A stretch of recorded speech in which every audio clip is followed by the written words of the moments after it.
Today is our annual duck wing clipping day. It is also our clipping day for the goat hooves. So I have gathered a bucket of herbs for the animals as a treat. When it is time to clip the duck wings, we go into what we call the quack shack and pull one of the ducks out, one at a time. One person holds the duck as the other cuts the wing. We only cut one wing.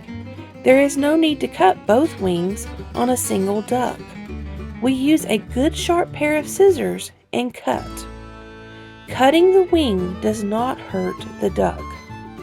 As you can see in the diagram, the green part of the wing is the best place to cut.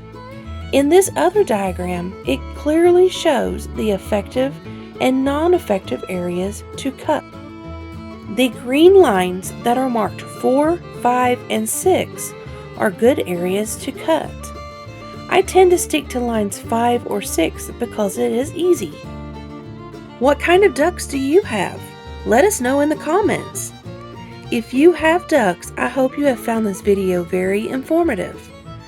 SHTF Survival Homestead Teaching Farm thanks you for watching this video. Please continue to help us help you by liking, sharing, and subscribing.